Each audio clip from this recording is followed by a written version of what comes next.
Iowa football hit by a blow. Ladell Betts is back to the NFL, this time as a coach. Where does Iowa turn and Kirk Ferentz go? For new back coach, we break it down today. Locked on Hawkeyes.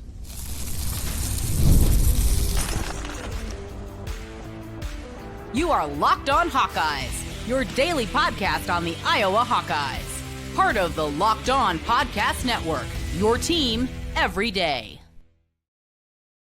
Hey, welcome in. I'm Trent Condon, and this is the Locked on Hawkeyes podcast. Thanks for making Locked on Hawkeyes your first listen every day. We're available wherever you find podcasts. You can also watch us on YouTube. While you're there, hit that subscribe button. Just takes a moment and helps us get in front of more Hawkeye fans. If you're listening on the audio side, listen on Apple, hit us up with a 5-star review. Give us some nice comments there. If you enjoy the show, would really appreciate it and helps us with the analytics. Let's get into it today. We got football. We got basketball. We have Chad Leistikow from the Des Moines Register. He'll be stopping by and talking Hawkeye, a little bit of everything with him coming up here in just a little bit. But we begin with the news from yesterday. Ladell Betts is leaving the University of Iowa and the football program as he is taking a job with the New York Giants. We go back 4 years ago when Ladell Betts got this job after a great career at the University of Iowa. You remember he was part of that a bridge between the Hayden Fry era and into the Kirk Ferentz era. A guy that was tremendous behind some bad offensive lines. I think a lot of people remember.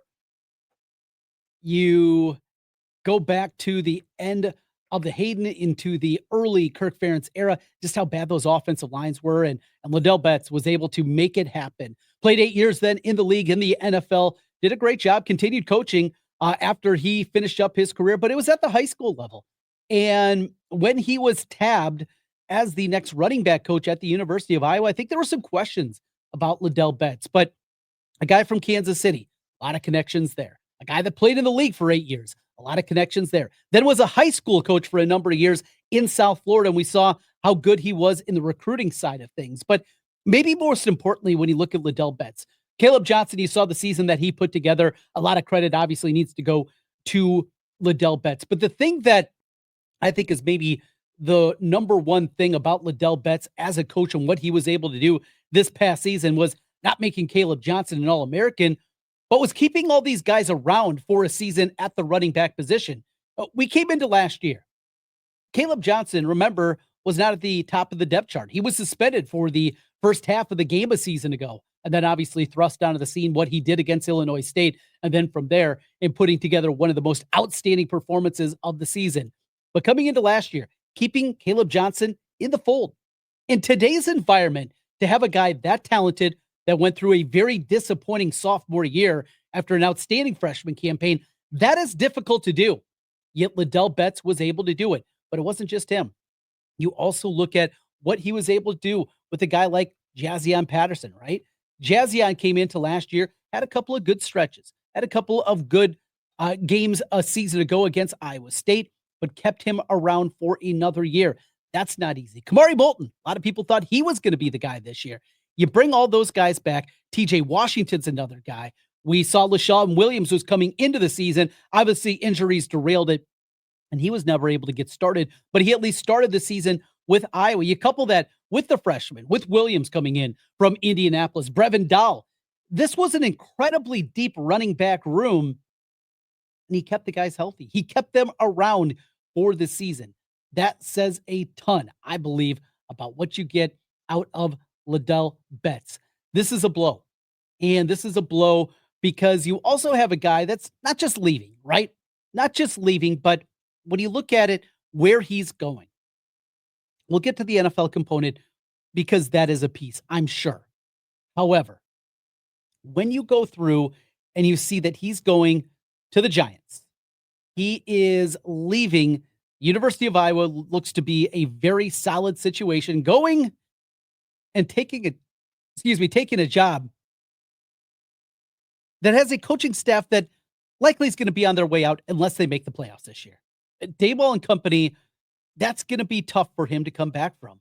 And it's incredibly difficult to envision a scenario where that's going to happen. You're going to see him out there for another season. So it's odd. I think it says something, though, also about the NFL. And when you look at a guy like Ladell Betts. Like myself, he's in his mid-40s, family considerations, and the time that now is invested to be a college coach. Yeah, the money's good. And when the money's good, you can go through and you can change some things. You cut some corners. You can talk yourself into different things when the money's good. Well, Ladell Betts also had a pretty good career in the NFL, and he made some money. So money's not the only object. Remember, he was coaching high school before that. And because of that, you kind of look at his NFL earnings coupled with the salary that he's made here over the last 4 years. It's probably more about just life and that component to it. You know, what you're going through, what you're looking at with your personal life also goes hand in hand. How many coaches now have we seen recently that have left the college game, left big jobs, head coaching jobs to go to the NFL? And though it looks a little fluky on the surface, what is he doing? What could he possibly be doing? Going to what looks to be a sinking ship with the Giants? I think that's the reason that you're looking at as well. It's just quality of life. And in college coaching right now, it is not a fun one. We'll see what this is going to be. And here's the likelihood too.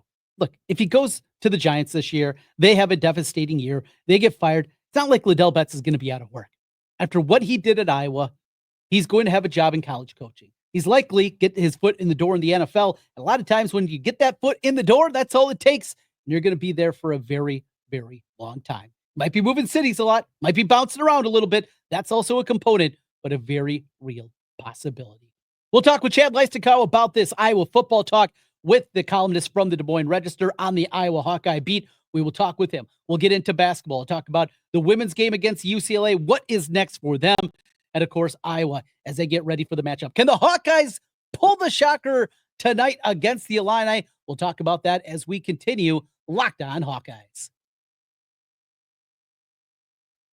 March basketball is here, and there's no better way to get in on the action than with Prize Picks, the best place for daily fantasy sports. With Prize Picks, you pick more or less on at least 2 player projections. And if you're right, you can win up to 1,000 times your cash. It's fast, easy, and keeps every game exciting. This week, I'm taking a look at Jason Tatum. More than 29 points, and we're going to go more rebounds. How about 12 rebounds for Anthony Davis? I love how making picks can take less than 60 seconds and keep you engaged all game long. When I win, my money hits my account in as little as 15 minutes. No more waiting around. Plus, Prize Picks offers weekly promos like Taco Tuesday, where you get discounted player projections for even more value. Download the Prize Picks app today and use the code LOCKEDONCollege to get $50 instantly after you play your first $5 lineup. That's code LOCKEDONCollege for $50 instantly after you play your first $5 lineup. Prize Picks, run your game. Let's talk to Chad Leistikow, shall we? Covers Iowa for the at the Des Moines Register, columnist over there. Hello, Chad. Trent and Ken, thanks for giving us a few minutes. How are you? I'm doing well. Thanks, guys. Good to talk to you. Good to talk to you. I guess let's start with the news that came out today. We'll get to the basketball, men's and women's, but Ladell Betts, Trent and I ended the first hour of our program talking a little bit about that. Going to an organization, there's only 32 of them, I get it, that's clearly has to win and win now, and Brian Daboll and that staff with the Giants. But the opportunity to get to the NFL obviously outweighed the staying in college and just the uncertainty that Daboll and his staff, what he's walking into. Yeah, I think first and foremost, from the Hawkeyes' perspective, this is a really significant loss, I feel like. I mean, Ladell Betts was, in 4 years on staff, was a really good coach.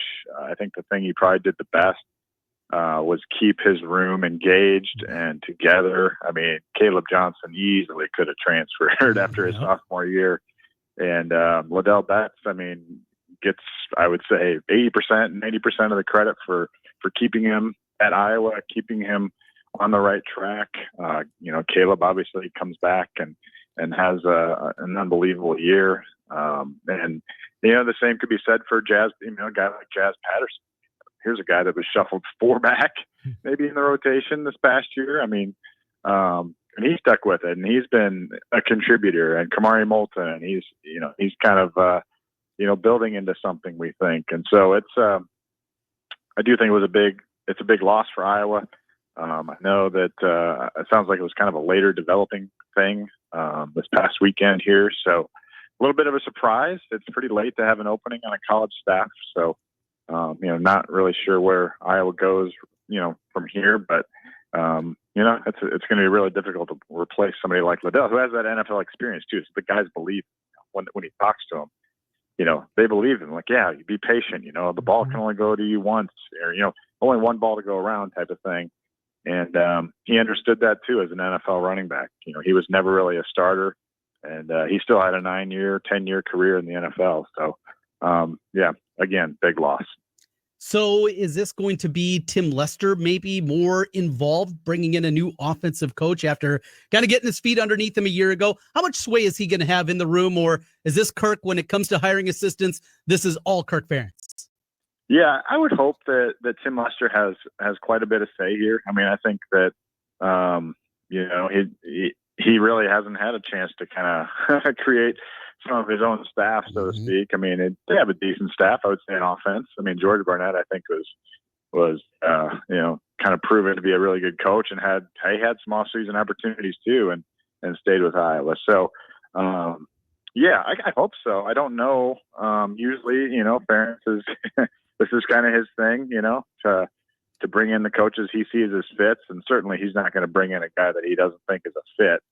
But also, from what I've kind of gathered of the last year, since basically Lester took the job, is they really are on the same page, and he really has, turned over the keys to the offense here. So I'm sure it'll be collaborative, but Ferentz for sure will have the final say. And knowing Kirk's timeline, we'll have this wrapped up by what, July? Yeah, I mean, I wouldn't be even shocked if they go through spring without a running backs coach. I mean, they've probably got, plenty of grad assistants, analysts, whatever, that can get the job done this spring. And Kirk does. I mean, I respect that about him. He does take his time to get the right fit. I remember, I think we were in fact, I'm almost 100% sure I was covering the NCAA tournament or the Big Ten tournament during the COVID year when Ladell Betts was hired. And it was just like, God, when are they going to hire somebody? and then you're sitting there covering, I think it was like whoever they played first. I think it was Wisconsin, maybe, in the Big Ten tournament. Luca's senior year, and then it happened. You can look, if you do a Google search, it'll be around that day. I'm almost positive. And so he does wait, but he gets the right fit, and in that case, it did pay off. So, I don't know. I don't know what the timeline will be. I think their heads are kind of spinning a little bit on this one. Yeah, it's because he came out of nowhere. Well, let's get to the basketball. I'll start with the ladies yesterday. Got to give them credit. Played both California teams very, very difficult, obviously winning one. USC, that remarkable day a few weeks back. In UCLA, they had what looks like a really good team. Jensen's bunch had them on the ropes. And obviously everybody's talking about that call at the end of the game, which, officials had an awful week across men's and women's sports in all conferences seemingly. But that one stuck out yesterday. But look, I don't think it's turning out the way anybody thought it would, being 500 this point of the season. But still, some positives from yesterday, even then it didn't go their way, Chad. Yeah. I really do feel like the season as a whole has been successful. It's just like, because you look at just how close they are in these games, but now it's getting to the point where, and I kind of wrote this in my column today, was, you have to win these close games at some point. I mean, they're now 0-5 in games decided by one possession or they go to overtime. So 3 points or less, or overtime, they're 0-5. And if you just flip two of those, I mean, they'd be 20-7. You flip three, they're 21-6. And you're probably talking about, in the hosting seed range almost. So, they really, in that sense, they aren't far off, but yeah, it was a little bit, I feel like the way they were up 12 in the third quarter on multiple occasions yesterday. And, Jensen she's normally very positive, but yesterday she was not. I mean, she was disappointed at a lot of the shots they were taking. She didn't really articulate this, but they didn't want to try to shoot over Betts, and they kept doing that, after they got that big lead, and that was a mistake. They should have just kept going, going with the threes or, other alternatives rather than trying to take it to Betts, because that's just the losing strategy. And that's kind of when UCLA started to chip back, get some confidence, get some rebounds, gave them some life in Carver when they, Iowa had a chance to take it out of them. But 2 games left here in the regular season. big one here at Michigan, 6 p.m. Wednesday, BTN Plus. So get your subscription ready. Get the student announcers going over there in Ann Arbor. But I think if they win one, they could maybe work their way, past that first day at the Big Ten tournament. But they're a dangerous team. I mean, I think they're probably fifth or sixth best team in the Big Ten at least right now. But yet they might be seated like 11th in Indy. Yeah, it's just crazy how different the women's and men's is this year. I mean, the bottom of the women's this season is just so bad, and you got a bunch of below average teams kind of fighting it out just to get into the Big Ten tournament on the men's side. Let's say they win these final two, maybe pull an upset in the Big Ten tournament. What's the ceiling, unless, of course, they run the table in the Big Ten tournament? What's the ceiling, do you believe, seeding-wise for the women's team? I think if they could, I do think they can win these two games this week. At Michigan, they're 10-6 in the Big Ten. Iowa's 8-8. So, Iowa could, and then Michigan's finishing at Illinois. So that's a team you could jump up and pass or tie, win the tiebreaker there. And right now, I mean, going into, I think this week, Michigan was a 6th seed on Charlie Cream's bracketology. So if you can win some of these tiebreakers, and then Iowa has 4 quad 1 wins, if they can get some, they have no bad losses, like 0 bad losses, no losses by more than 10. I mean, and that was a Tennessee game that I think they were within 1 with like a minute to go. And so, I think you get the benefit of the doubt. So I think 6 is probably your absolute ceiling. Probably got to win both this week, and maybe even make a run to the semis in the Big Ten tournament, which like it's not that impossible. If they could, they can at least get to the quarters, and maybe they run into USC, UCLA again and fight and lose or something like that. But let's say they do that, they're at 21, 22 wins. 7 probably at that point. But I think 8-9 range right now. So they got a little work to do to maybe climb. You'd like to stay out of 8-9, obviously. That's a tough spot to be in because you're going to go visit a number 1 campus site. I mean, 6 to me is the sweet spot if you could get there, just because then those 3 seeds typically are, they're not going to be the South Carolinas, the Notre Dames, you might be able to go into a little bit of a listless home court, maybe even have a home court advantage in some of those cases, and sneak your way into the Sweet 16. Who knows? Yeah. Well, the men are trying to sneak their way into the Big Ten tournament, period. They took a step forward this weekend. That was a nice win over Washington. They were essentially in the same spot, both trying to claw their way into the Big Ten tournament. But doing that, getting that win, when you look at what's left on the schedule, I mean, all of a sudden, I think this Illinois game tomorrow night, the Hawks look live in that one. Northwestern is big as far as to try and earn your way to Indianapolis, because they're right there with them. But there's a couple of opportunities, even the final game over in Lincoln. Although I like this Nebraska team better than I like the Iowa team, but I was very much, I think, not out of the conversation, but certainly looking like they've solidified their spot and avoided the embarrassment of being left out of this tournament overall. Maybe. I mean, I think they still got to win one more. And that's not a gimme here. 3 road games and then your home games against Michigan State, which has never really been a pleasant experience. I think the Northwestern game, I mean, if they win that, that would probably get them in. That would get them to 7 wins, right, in the Big Ten? Yep. They're 6-10 right now. Yep. So, I mean, 7-13 maybe get them in. I do think, when you cover these guys, you get to know them a little bit and you like them, and they're just Peyton Sanford first and foremost, just unbelievably quality individual, and you would hate to see him having come back, and then have his season end in Lincoln, Nebraska on March 9th. Like that would be a tough way for him to end when he came back to take the team to the tournament, and it's not his fault. I mean, it's just been a lot of circumstances this year, so. I don't think they're quite in yet, though. I mean, it's, what do they got? Like a 1-game lead on this thing. Yep. They're going to have to do a little more work, and, weird lineups are getting done. I don't know. Like, I kind of think Fran did something kind of genius the other day. He put guys out there that they had never scouted. Did no scouting report on Riley Mobley or Carter Kingsbury. And, nope. They got it done. Potential path that we're going to see a rematch right afterwards with Nebraska, Iowa in the opening round of the Big Ten tournament could play out, but a lot of basketball still to be played after it concludes. And Lincoln in the Big Ten tournament, Vegas in a postseason tournament in Vegas, like Ken is hoping for, myself as well. Wherever it ends, is this also, are we trending towards the end of days for Fran McCaffery? I mean, as a coach. Yeah. Right. Yeah. Yeah. I mean, Beth Getz is that I kind of laid out her decision in the article that I wrote this past week. Good read, by the way. Yeah. Thank you. Yep. Yeah. I mean, the feedback on that's been so heartwarming because everyone, pro Fran, anti Fran, like, wow, that was really balanced. It made me think of some things. And that's kind of the goal, Yep. And so, it's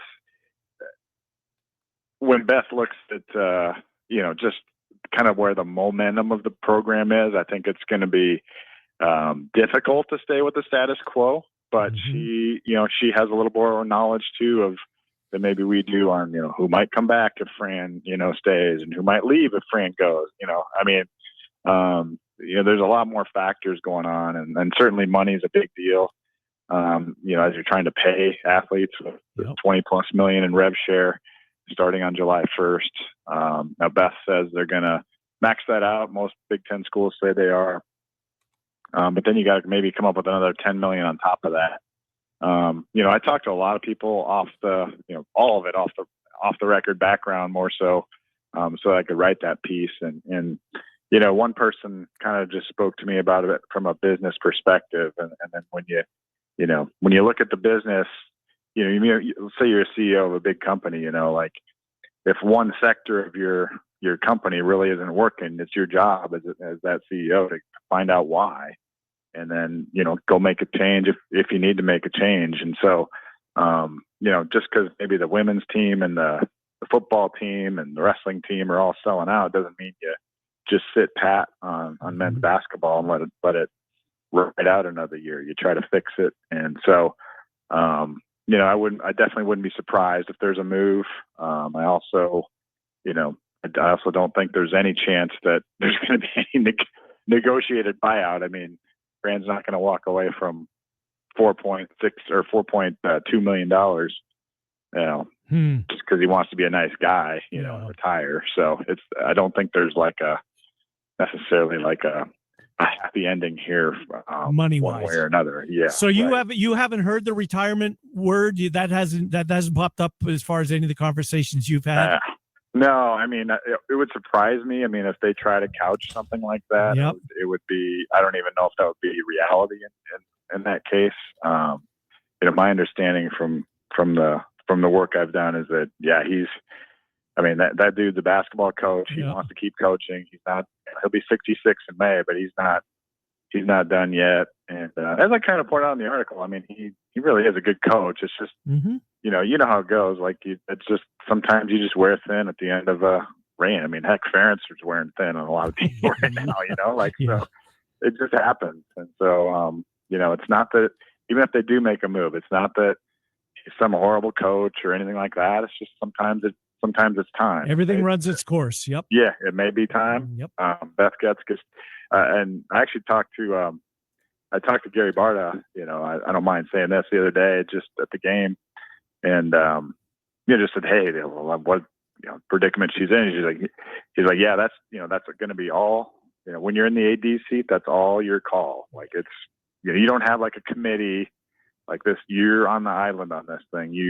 It's your decision. What to do in this case. So when we say it's Beth Getz's decision, it is Beth Getz's decision. And not going to be an easy one. Definitely, you can talk both sides of that one. When you look at the athletic department as a whole, going forward, we know changes. You mentioned the amount of money that's going to be put in and going to student athletes and how that's going to break down. Is Iowa in a good spot? The university and the athletic department as a whole, are they in a good spot, or are you a little bit tepid about the future and how it's going to look? I think they're in a good spot in terms of the revenue sharing. I'm curious to see how it all plays out in terms of, what each sport gets, et cetera. The one area that worries me, which I pointed out in the article, not worries me, but could worry fans, would be, just the NIL situation for men's basketball and whether a new coach, can revive that or not, is that, because as my article pointed out, they're in the very bottom of the Big Ten in terms of what they're paying the roster. Maybe not the very bottom, but the bottom 3 to 5 teams. And so, if you make a move, does a new coach all of a sudden get all this new NIL money at the Swarm, or where's that coming from? I get the sense there would be some enthusiasm for certain coaches out there, maybe, but you don't know. That's another thing that Beth Getz has to wrap her head around too. Is if I make a move, are we going to be able to pay a roster, or is this just because Fran's done a good job, honestly, winning with without paying players for 12, 15 years. So it's not as easy as just moving on necessarily. Have you figured out, again, go back to this Vegas thing. If there is a change, do they have to accept this? Do you know that crown tournament that they're going to take 3 from the Big East, 3 from the Big 12, 3 from the Big 10, and they have to turn down an NIT. The first choice for the conferences is this crown tournament. Would Iowa go to that, do you think? Man, that's a good question. I mean, Fran's the type that would want to keep going. I mean, those guys would probably want to keep playing as much as they could. I don't know. Do you guys know? I don't know if that's the type of thing where you got to pay to play in it, or do you know what I mean? Like sometimes these CBI. Yeah, no, I don't think this is a pay. Okay. You don't like the university. Right. You're not correct. Right. Correct. Yeah. In that case, then I wouldn't be, I would think they would probably want to try to play as long as they can, just because, I don't know, like Peyton Sanford, Drew Thelwell, those guys are going to want to play as long as they can. And so I would be surprised if they turned it down, I guess, unless there's just an instant move at the end of the season or something. But I don't know. Just knowing him, though, that he likes to keep playing as long as they can. Good stuff. Chad Leistikow from the Des Moines Register, columnist for the Hawks. Hawk Central Wednesday night for you here? Yeah, Wednesday night. Yeah, you betcha. Good stuff. Every Wednesday. Anything you'd like to promote coming up with the Register that you're working on? Doing something on Lucy Olson for Sunday's paper. So kind of what her first year has been like. What her only year, has been like. It's been kind of wild, all the expectations and kind of how it started and how it's going now. So, yeah, I'm done with all the interviews. Just got to write it now. So, good stuff. Yep. Thank you, Chad. Appreciate you popping on. Yeah, thanks, guys. Yep. Appreciate Good it. to talk to you. Chad Leistikow, columnist from the Des Moines Register. Let's talk.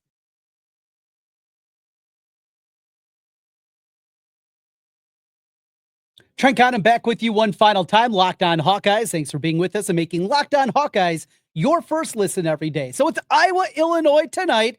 Can the Hawkeyes pull the shocker? It would be a shocking victory for Iowa. They're a double-digit underdog right now at FanDuel. 10.5 is the number.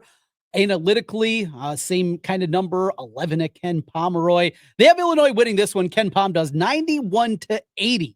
Shows you Iowa's defensive ineptitude at times this year, 174th in the country in defensive efficiency, and what Illinois can do when they're right. Now, the last time out, the Illini were not right. Against Duke, they got ran out of the gym, 110-67. Illinois shoots 2 of 26 from the three-point line. 2 of 26. Was normally a pretty good shooting team. They just got ran out of the gym. Now, apparently, there were some tired legs coming off of some flu, some kind of illness going through the team at that point. Remember, they're also blowing out the previous game against Wisconsin. I thought they were going to bounce back and play well against Duke. Maybe it was just as simple as that. They were sick. This could be a get-right game, though, for the Illini. This thing could get ugly in a hurry. But what we've learned throughout the course of the year, this Illinois team might be as befuddling, as crazy as anyone that we've seen throughout the college basketball season. When you go through and you look at some of their inexplicable losses, they go in to a matchup in January against a USC team that was absolutely reeling. USC comes into Assembly Hall and wins that game. They've lost home games against USC and Maryland and Michigan State, road games against Rutgers and Nebraska, Michigan State, Northwestern. They're an odd team. They're a talented team. It can go awry, though, in a hurry. You can get the ball from them. They're a little bit loose with the ball. Iowa's going to have to play at pace. And this is going to have to be another one where Peyton Sanford and Josh Dix both go off. You're not going to win this one 72-69. You're going to have to score and score in a big way. I like what we've seen recently out of Bronze, out of Mulvey. This is an Illinois team that's going to be big. The big guy is 7'1", 255 pounds. I mean, they're a load. And they play a lot of times with three tall guys in there. When it's Ivsic, Humachis, and Riley, 6'8", 6'9", 7'1". They're a big team. And then you got a point guard that's 6'6", and Jacksionis. So it's a bad matchup for Iowa. I'm going to be rooting. I just don't have a whole lot of confidence that this one's going to go well for our Hawkeyes. Regardless, one way or the other, I'll be back with you after the conclusion of this one tonight. We'll be with you with a rapid reaction podcast, have you covered with Iowa, Illinois. Big recap of that one. Thanks to Chad Leistikow for joining us, and thanks to you for making Locked On Hawkeyes your first listen every day. We'll be back with you tomorrow. Until then, go Hawks.